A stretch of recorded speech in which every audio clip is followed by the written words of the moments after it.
Hello friends, welcome back to our channel. അപ്പോൾ friends, നമ്മളിന്ന് ചെയ്യാൻ പോകുന്നത് വായനാ ദിനവുമായി ബന്ധപ്പെട്ട LP, UP, ഹൈസ്കൂൾ എന്നിവയ്ക്കുള്ള വായനാ ദിന ക്വിസുമായിട്ടാണ്. അപ്പോൾ നമുക്ക് നേരെ വീഡിയോയിലോട്ട് കിടക്കാം. ഒന്നാമത്തെ ചോദ്യം: മലയാള സാഹിത്യത്തിന് നൽകിയ സമഗ്ര സംഭാവനകൾക്ക് നൽകുന്ന പുരസ്കാരം എന്താണ്? ഉത്തരം: വള്ളത്തോൾ പുരസ്കാരം.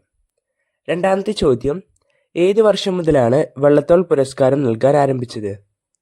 ഉത്തരം: 1991 മുതൽ. മൂന്നാമത്തെ ചോദ്യം: പ്രഥമ വള്ളത്തോൾ പുരസ്കാരം ലഭിച്ചത് ആർക്കാണ്? ഉത്തരം: നാരായണ മേനോൻ. അടുത്ത ചോദ്യം: മലയാള സാഹിത്യത്തിലെ മികച്ച കൃതിക്ക് നൽകുന്ന പുരസ്കാരം ഏത്?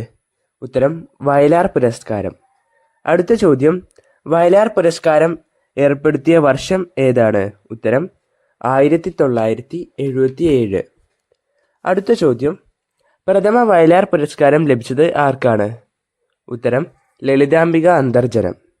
അടുത്ത ചോദ്യം: AI കാലത്തെ മിഥ്യാധാരണകൾ എന്ന പുസ്തകം എഴുതിയതാര്? ഉത്തരം: തൃഷ ജോയ്സ്. അടുത്ത ചോദ്യം: ലോക പുസ്തക ദിനം എന്നാണ്? ഉത്തരം: ഏപ്രിൽ 23. അടുത്ത ചോദ്യം: PN പണിക്കരുടെ മുഴുവൻ പേരെന്ത്? ഉത്തരം: പുതുവായിൽ നാരായണ പണിക്കർ. അടുത്ത ചോദ്യം: ബഷീറിന്റെ ആത്മകഥയുടെ പേര്? ഉത്തരം: ഓർമ്മയുടെ അറകൾ. അടുത്ത ചോദ്യം: കേരളത്തിലെ ഭരണഭാഷ ഏതാണ്? ഉത്തരം: മലയാളം. അടുത്ത ചോദ്യം: ഹിക്റ്റെ എന്ന കൃതി എഴുതിയതാര്? ഉത്തരം: NS മാധവൻ.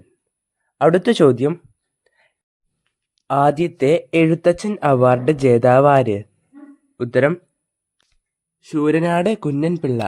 അടുത്ത ചോദ്യം: നോബൽ സമ്മാനങ്ങൾ നൽകുന്ന രാജ്യം ഏത്? ഉത്തരം: സ്വീഡൻ. അടുത്ത ചോദ്യം: മാധവിക്കുട്ടിയുടെ ആത്മകഥയുടെ പേരെന്ത്? ഉത്തരം: എൻ്റെ കഥ. അടുത്ത ചോദ്യം: ജോസഫ് മുണ്ടശ്ശേരിയുടെ ആത്മകഥ ഏത്? ഉത്തരം: കൊഴിഞ്ഞ ഇലകൾ. അടുത്ത ചോദ്യം: ചെറുകാടിൻ്റെ ആത്മകഥ ഏത്? ഉത്തരം: ജീവിതപാത. അടുത്ത ചോദ്യം: ചെമ്മീൻ എന്ന കവിത എഴുതിയതാര്? ഉത്തരം: തകഴി ശിവശങ്കരപിള്ള. അടുത്ത ചോദ്യം: മലയാളത്തിലെ ആദ്യകാല സാഹിത്യ നാടകം ഏത്? ഉത്തരം: മറിയാമ്മ നാടകം.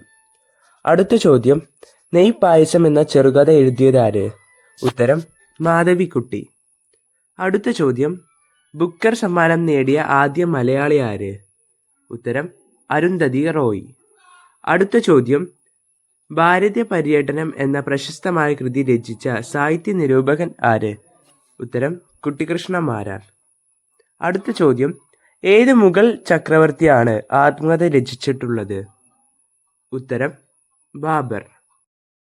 നിങ്ങൾക്ക് ഈ വീഡിയോ ഇഷ്ടപ്പെട്ടെങ്കിൽ തീർച്ചയായും ലൈക്ക് ചെയ്യുക, ഷെയർ ചെയ്യുക, സബ്സ്ക്രൈബ് ചെയ്യുക.